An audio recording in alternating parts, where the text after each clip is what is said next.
Hi hello नमस्ते श्री स्वामी समर्थ पूजा daily ब्लॉगमध्ये आपले स्वागत आहे. बघा आज आमच्या दारात कुंडीतल्या झाडांना कसली छान फुलं लागलेली. शेवंती, हे ऑस्टर आहे का डेलिया आहे हे माहीत नाही, पण डेलिया तर नाही आहे, ही ऑस्टरच आहे. मग ते जरा म्हणलं व्हिडिओ घ्यावं, कारण पहिल्यांदाच ह्याला 2 फुलं आले ती, नाहीतर दरवेळेस एक एक फुलंच यायचं. मग ही पोरं बघा अशी खेळत होती आणि माझा फोटो घेन, तुझा फोटो घेन, तुझा व्हिडिओ कर आणि माझा व्हिडिओ कर अशी म्हणत होती. आणि माझं चाललेलं आपलं काम, सांडग्याची डाळ दळायची, उडदाची डाळ दळायची, आपलं थोडं थोडं उन्हाळ्या सामानाचं येतंय आपलं दळून द्यायचं, कारण का गिरणी असल्यामुळे मला ते तेवढं तर काम असतंच. मग परत बघा मी सकाळचा व्हिडिओ आहे हा. मग पोरांना खायची होती पालकपुरी. मग म्हणलं आता काय करावं, पालकपुरी. मग दारात पालक होती, ताजी ताजी पालक सगळी खुडून घेतली आणि चांगली धुतली.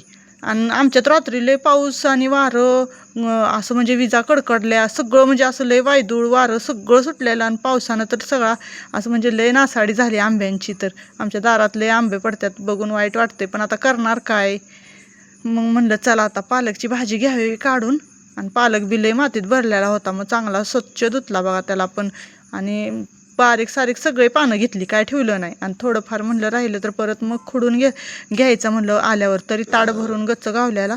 मग का स्वच्छ 2-3 पाण्यानं असा धुवून घेतला, कारण का माती असते ना त्याला, म्हणून. हे बघा हे सगळं मी पालक स्वच्छ 2-3 पाण्यानं धुवून घेतला. आणि परत मग कढईत टाकला वाफलायसाठी, कारण का जरा वापरला का नाही म्हणजे मिक्सरला चांगला बारीक होतो आणि पिठात पण एकजीव होतो.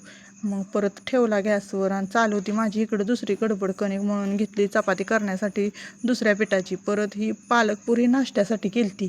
मग सकाळी पालक तुम्हाला दाखवलं नाही बरं का, पालक पेस्ट म्हणजे कितवर शिजवली, काय केलं ती व्हिडिओ राहिला. मग डायरेक्ट पालकाची पेस्ट केली, वतून घेतलं. हिरव्या मिरच्या, आलं, लसूण, जिरं हे सगळं वाटून घेतलं मी चांगलं बारीक करून. आणि कोथिंबीर चिरून टाकली बघा. परत तुम्हाला सांगते अजून तीळ टाकलं जरासं त्याच्यात, आणि मीठ चवीनुसार. हे सगळं मिश्रण टाकून आणि थोडंसं तांबडं तिखट टाकले, कारण का माहिती आहे का, अशी बुक्का टाकली का नाही चव टेस्ट लागते, म्हणून तशी टाकली. हिरवी मिरची टाकून बी ती टाकली.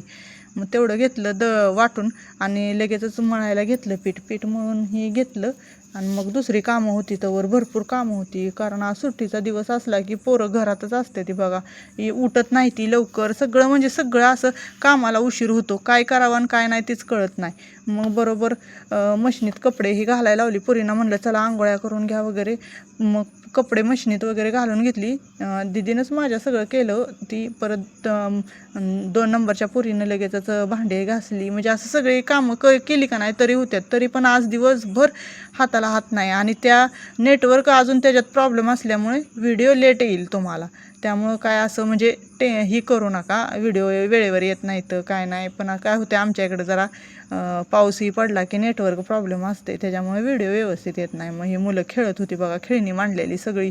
आणि ह्या मुलांचा वेगळाच म्हणजे असं हे असतोय कालवा धिंगाणा, त्याच्यामुळं काय होतं माहिती आहे का, सारखं बाहेर यावं वाटतं, आत बसूच वाटत नाही. मग म्हणलं चला कणिक मळून घेतली बघा, ह्याची पालकपुरीची साधी बी कणिक मळून घेतली. मग लगेचच बटाटा फोडणी टाकला, कारण का आज भाजीला दुसरं काय करावं डोकं चालत नव्हतं. डायरेक्ट बटाटा चिरला, घेतला, सगळा मसाला वगैरे केला आणि बटाटा फोडणी टाकला. लगेच मग पुरीने शेंगदाणे फोडत होत्या, मग शेंगा फोडून घेतल्या. लगेचच मग पालकपुऱ्या लाटल्या, पोरांना खायला दिली. आणि आता त्याच्यावर सॉसच नव्हता, दही आणि पुरी खाल्ली. चला भेटू उद्याच्या ब्लॉगमध्ये. श्री स्वामी समर्थ.